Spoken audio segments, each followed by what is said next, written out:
Hey guys, Dylan from the Geek Duo here, and today I'll be bringing you my reaction to My Hero Academia Season 7, Episode 20, titled A Girl's Ego. Toga transforms into Twice and backs the heroes into a corner with infinite doubles. In the midst of all that, Ochako does her best to get close to Toga to talk to her. How does Toga respond? So, we've now dealt with completely all the spinner stuff, I think, all the derby stuff, all for One's being faced down by All Might, Shigaraki's being distracted by Midoriya in the middle of a power-caused cyclone, and that just leaves Toga as our last League of Villains. So now it's time to see how she's dealt with in this war. But yeah, and it comes down to the hero that she cared about the most, Ochako. So let's see what she does to try and get her to change her mind in 3, 2, 1, go. I was trying to go through all that with being as little spoilery as possible.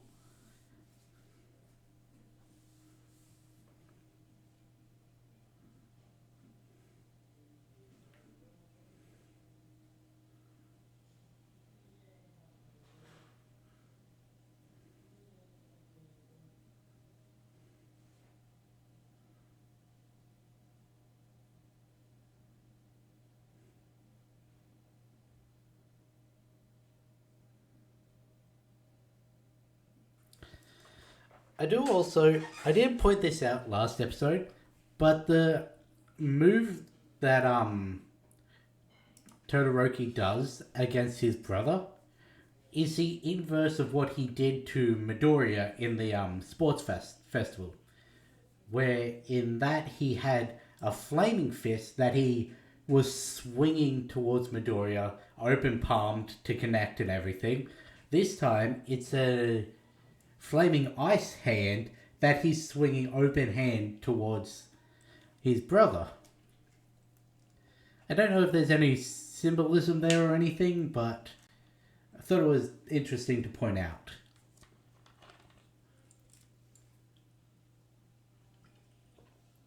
I do miss when they used to translate these openings.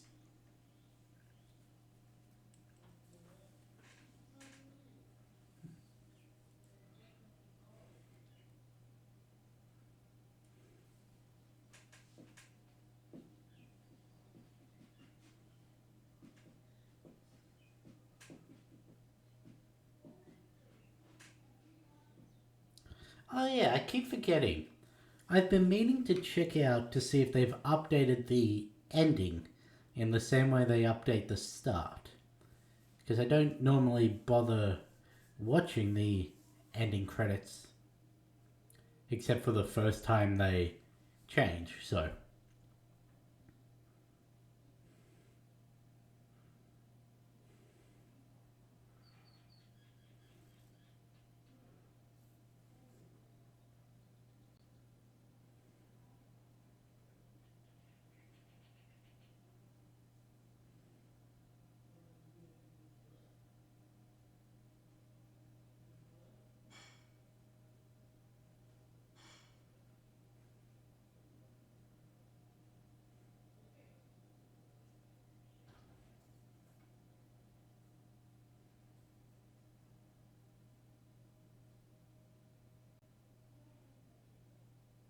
For a time, yeah.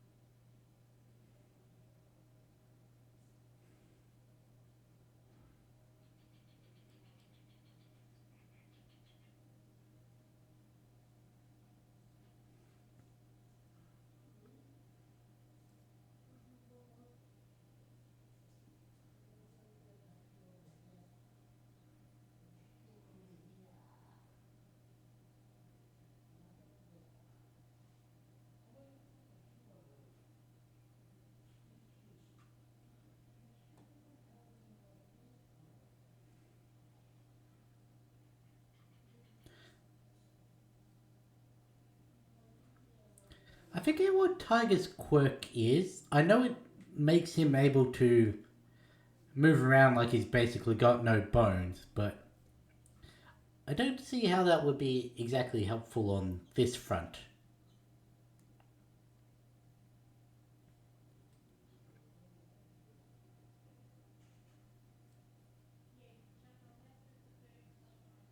Like, I feel he could have been more useful on the quirkless hawk still standing to protect his protege.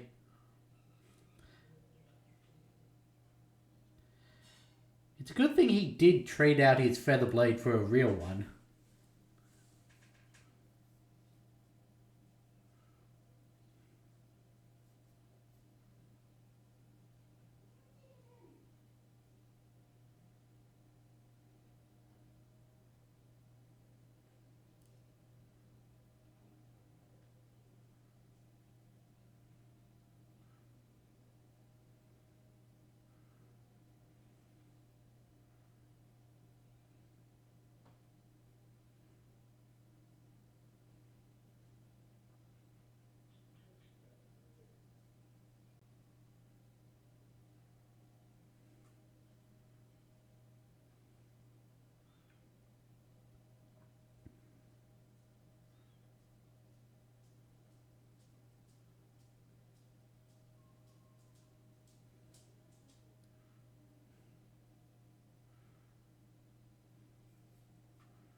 I really do like Ochaka's character.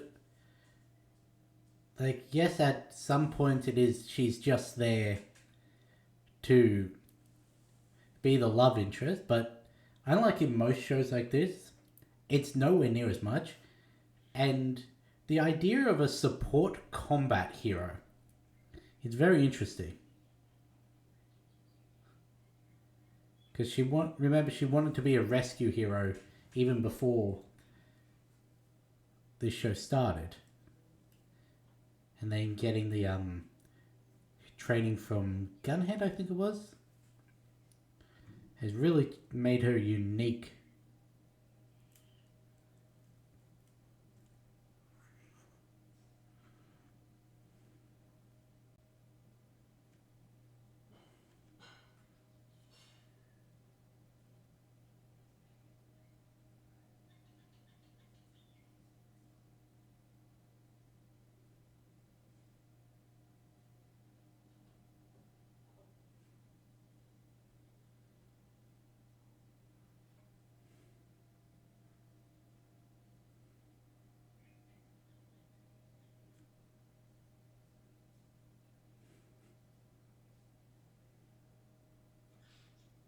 Is this the first time we've seen an actual pet in this show?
You know, this is interesting because this is implying that the the clones, on top of having access to Jin's quirk, have access to Toga's quirk. Which, yes, I know the whole not being able to use a quirk because she doesn't like them enough is an aspect of that. But them being able to shapeshift is interesting. Because that's the only way you can have these mirror fights as twice as clones act the way in which the original would. So they had to shapeshift to get an aggressive Sue and an aggressive Jiro in that.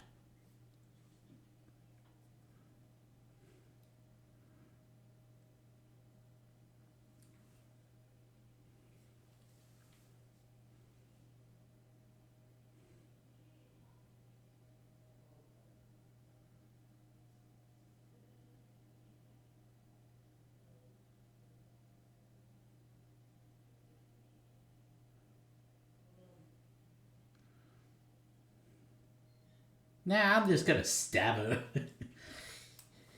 Yeah.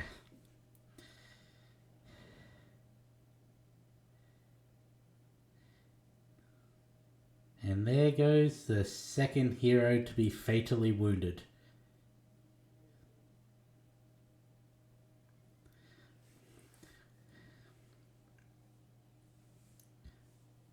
And it's the second person closest to Midoriya.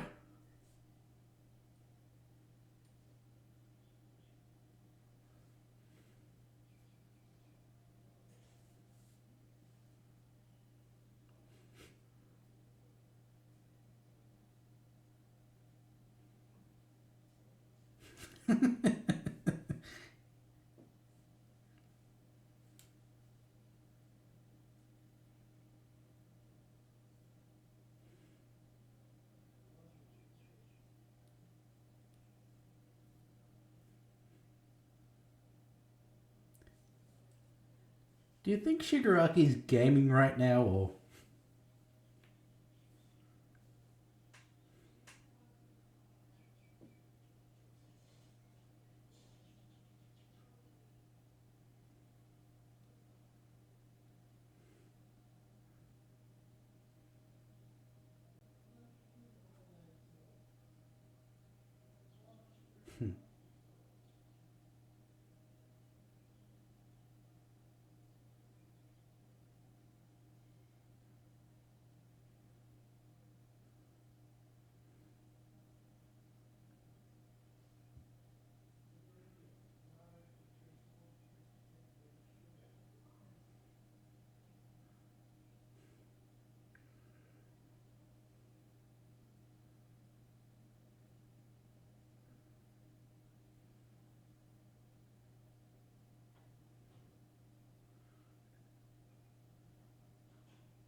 This would be truly terrifying to see in real life. A wave of bodies.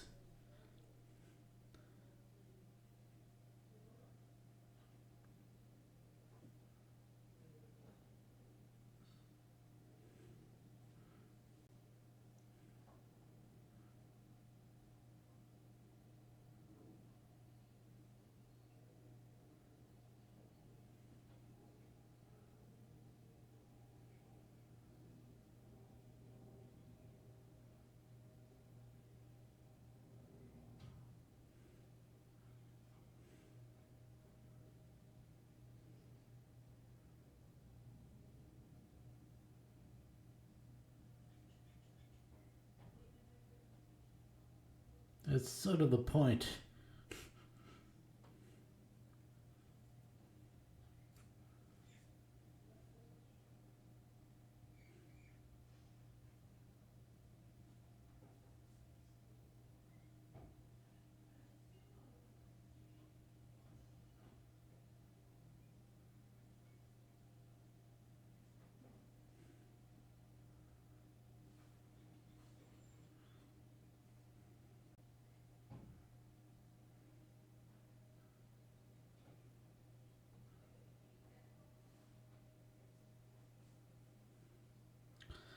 I mean, in Toga's defense, the paranormal um, army was self-defense.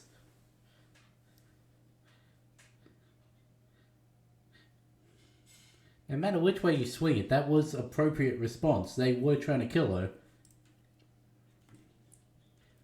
And I think, no, she didn't kill her parents. Her parents moved.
They say in times of extreme stress and danger, a quirk can evolve.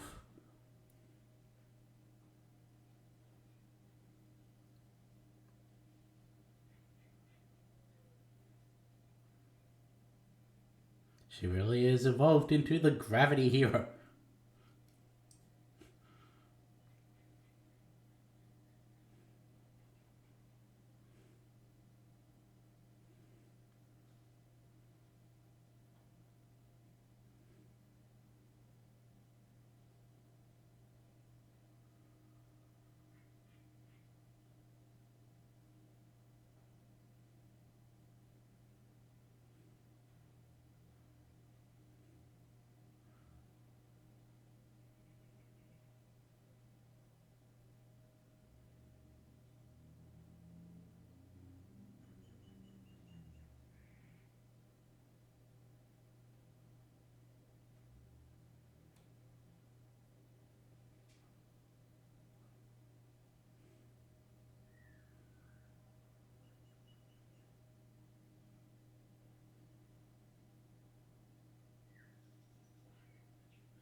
Right, because he'd be intimately knowledge in the quirks of 1A and 1B.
make her look like the Beldam. I don't remember that image.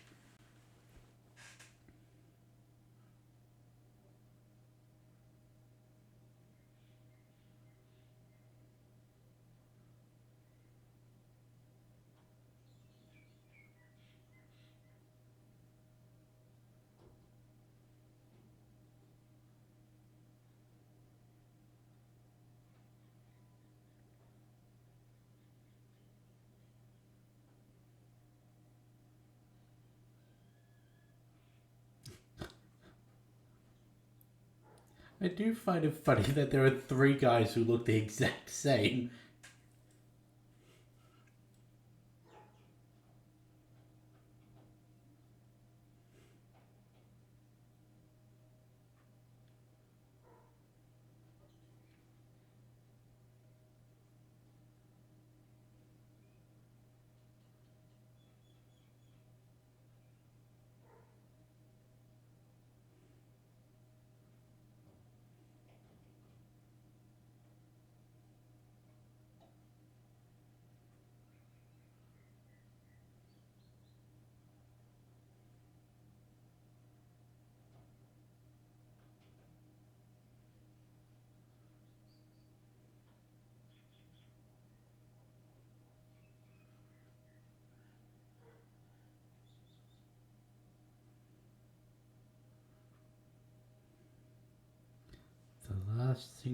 The last thing remaining of her best friend.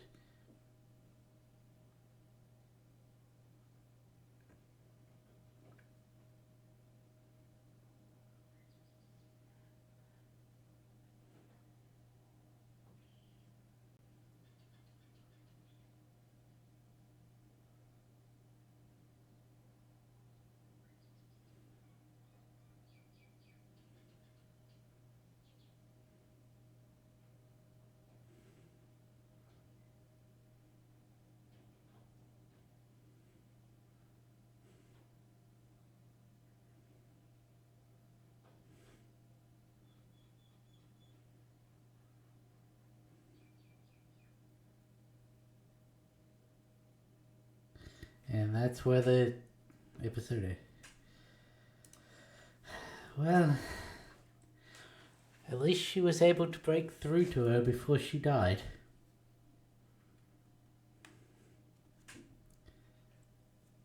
Once again, I will say that actually hearing the voice actors go through these lines and that is a lot more impactful than reading it.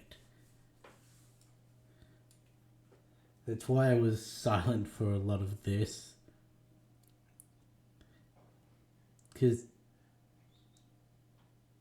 really, Toga and Shigaraki, they're the two villains that we get the most out of. Like, even more than Darby, we get Toga information. And because she is connected to two of the main characters. Shigaraki's only really connected to Midoriya. Darby's only connected to Shoto. Excuse me. All for One's connected to All Might. And I guess Midoriya because of the quirk, but doesn't really have a relationship there. But Toga, she's connected to Midoriya and Uraraka and arguably Sue.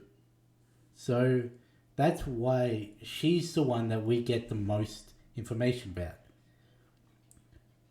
She's also the one who has the most out of her control reason for becoming a villain. Like, with Shigaraki, he had an abusive father who banned him from doing what he wanted to do. He was playing with his little sister, being heroes. His little sister got caught and then tattled on him to his father. Shigaraki then awakened his quirk, which killed the family dog, put him in understandable distress. The sister saw, was then going to tell the father about what happened. So he just reached out to stop her, and that cascaded into his entire family being killed. And then All for One comes in and manipulates him into this life of hatred and everything. Like, a lot of that is out of his control. But his actions, while after having built into the life of hatred, is within his control. Toya, he got a quirk. He was loved by his dad, but then it found out that his body wasn't built for it.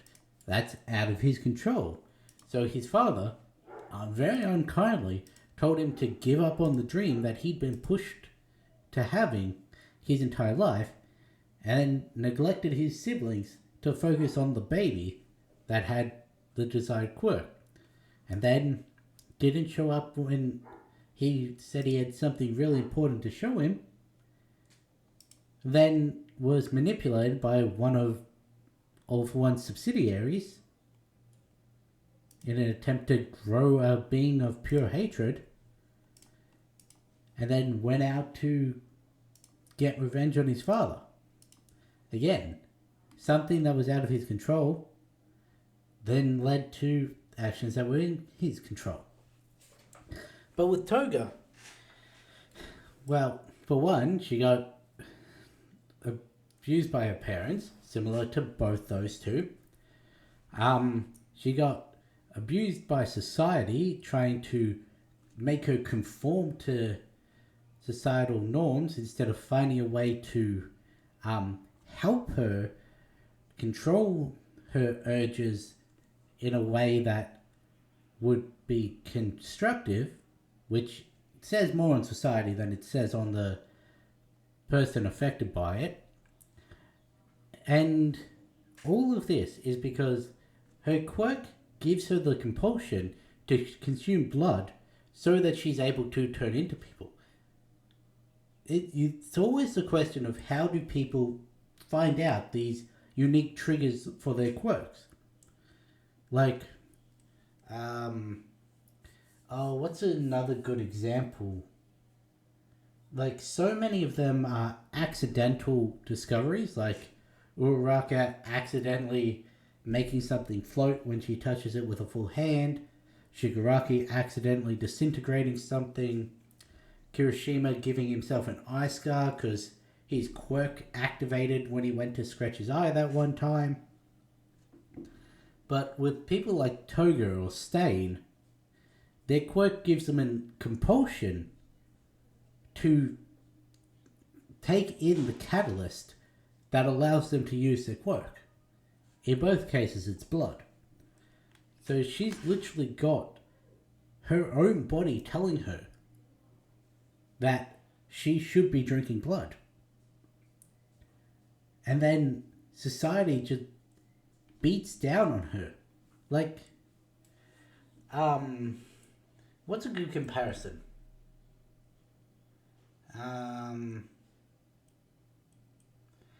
I can't really think of something.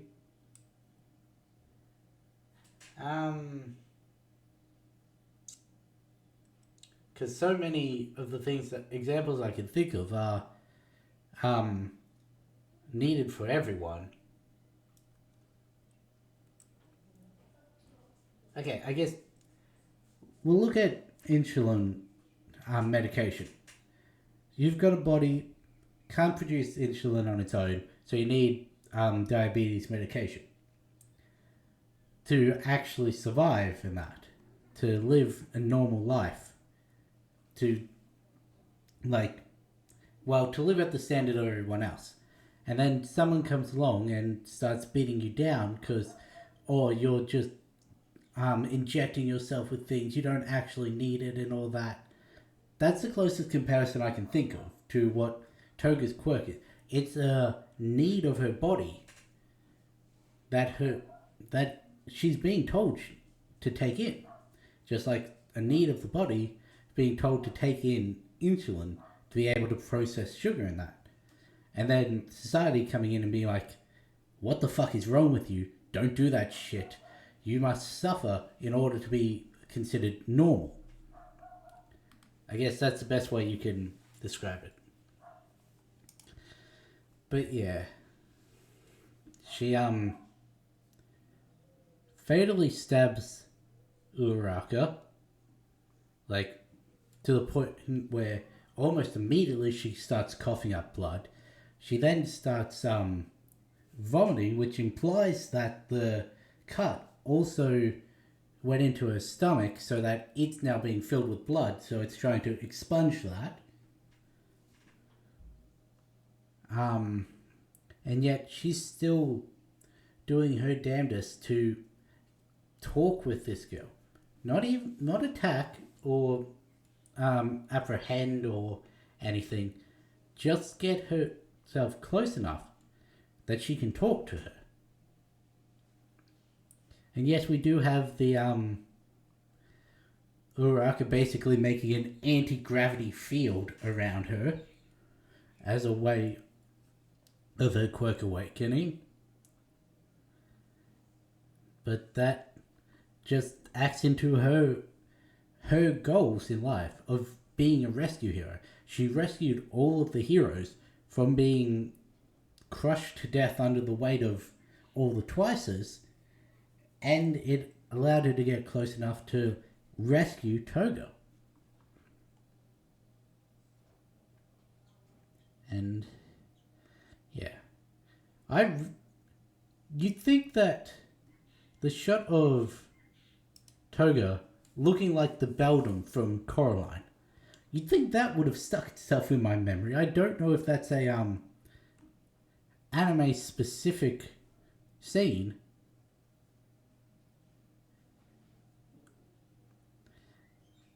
But yeah.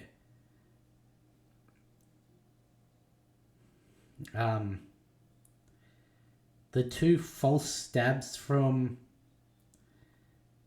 Toga, where it's like, you think she's gonna stab Uraraka again to like sort of speed up the death, but no. It ends with the two girls embracing as they float back down to Earth. One of them having lost the final connection she had to her dead friend, and one dying. Yeah. But anyway,